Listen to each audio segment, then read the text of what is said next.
Salut tout le monde, j'espère que vous allez bien. Personnellement, je suis très heureux de vous retrouver enfin en dehors de chez moi. Je suis sur un terrain de foot et qu'est-ce que ça fait du bien de pouvoir remettre des crampons, de pouvoir courir sur l'herbe, de pouvoir taper dans un ballon, enfin jouer au foot quoi. Aujourd'hui, on se retrouve pour un test de la Copa Mundial. On l'a vu dans les pieds de Mesut Özil pour son retour à l'entraînement avec Arsenal. Et on s'est dit que c'était quand même dommage de ne jamais avoir testé la Copa, une des chaussures les plus mythiques de l'histoire du football. Alors aujourd'hui, on va remédier à ça.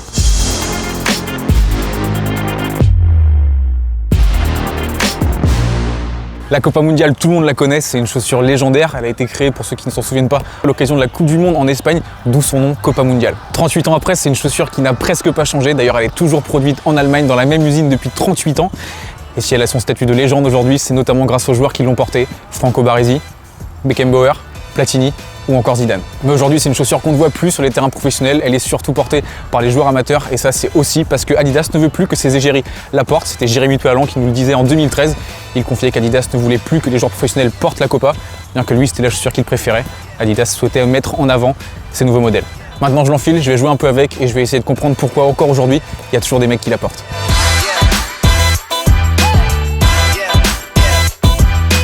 On commence tout de suite avec le style. Comme je vous l'ai dit, la Copa, c'est une chaussure qui n'a quasiment pas changé en 38 ans. Le style est resté identique. On la reconnaît vraiment facilement, hein. Cette empeigne noire, les trois bandes blanches sur les côtés, la languette, le petit talon blanc et cette semelle blanche. Personnellement, je suis pas fan, je trouve que ça fait un peu vieillot, surtout la semelle blanche, je la préfère en version vissée. On a une semelle qui est séparée en deux à l'avant avec un grand trait noir et rouge avec le logo Adidas en trèfle, l'ancien logo Adidas, et je trouve que ça lui donne beaucoup plus de charme. Personnellement, je suis pas fan, mais comme je vous le dis à chaque fois dans les vidéos tests, le style ça reste vraiment subjectif, les goûts et les couleurs ça dépend.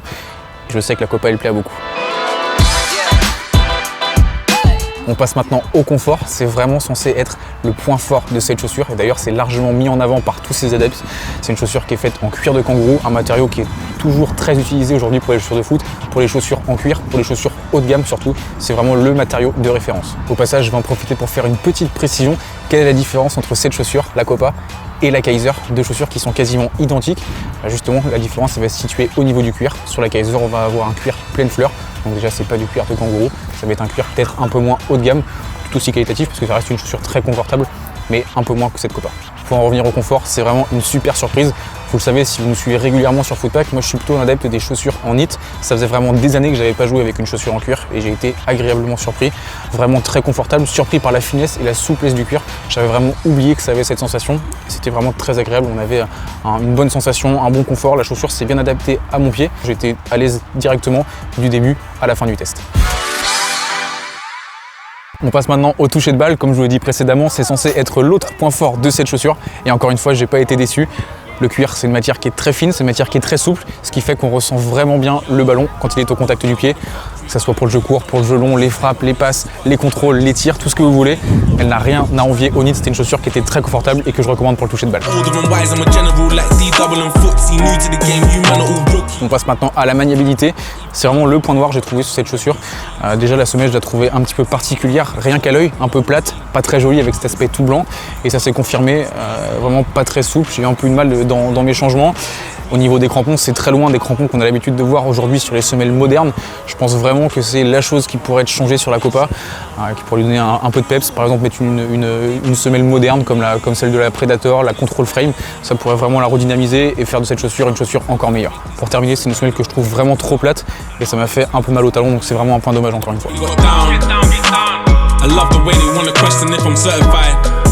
On passe à la durabilité, clairement du cuir de kangourou, on sait qu'en termes de qualité c'est top, ça va vraiment pas bouger si vous en prenez soin. Attention, il faut vraiment en prendre soin. Et je vais mettre un point d'attention sur cette chaussure, faites attention à l'eau, le cuir c'est une matière qui absorbe vraiment beaucoup l'eau, ça risque de l'alourdir et si vous ne l'entretenez pas correctement, c'est-à-dire que si vous ne laissez pas sécher votre chaussure correctement après une utilisation, si elle a absorbé de l'eau, ça risque de l'abîmer vraiment plus rapidement et elle va en souffrir. D'ailleurs, je vous rappelle qu'on a fait une vidéo sur les 5 choses à ne pas faire avec cette chaussure de foot et que vous y retrouverez tous les conseils d'entretien pour entretenir au mieux votre chaussure.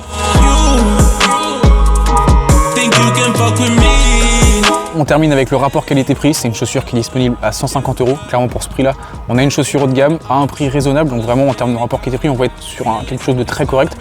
Petite précision, la Kaiser, sa petite sœur dont je vous parlais précédemment, elle est disponible au prix de 99 €. Bon, tout ça c'est très bien, ça reste une chaussure très correcte, mais comme je vous l'ai dit, elle a quelques petits défauts.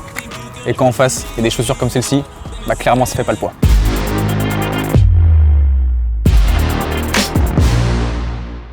Pourquoi je vous sors la Copa? Déjà pour le lien de parenté, forcément, Copa Mundial, Copa. Les chaussures comme ça, c'est la direction que prend Adidas aujourd'hui. Des chaussures sans lacets, des chaussures avec beaucoup plus de technologie, notamment sur la semelle. Là, on a une semelle beaucoup plus confortable. C'est une chaussure que j'ai testée également aujourd'hui. Je l'ai testée après celle-ci, je voulais vraiment pas fausser le test. Mais bon, clairement, il n'y a pas photo. J'ai été beaucoup plus à l'aise avec celle-ci, plus senti, pour le coup, vraiment plus performant, plus à l'aise dans mes pompes, comme on dit. Et au contact du ballon, je me suis senti meilleur, je me suis senti vraiment beaucoup plus à l'aise dans cette chaussure. Donc la Copa Mundial, ça a beau être une très belle chaussure, mais je la laisse dans la boîte. Moi je prends ça. En attendant, n'oubliez pas de vous abonner, mettre un like, activer les notifications, commenter si vous le souhaitez. Et puis on se retrouve très bientôt pour de nouvelles vidéos. Salut!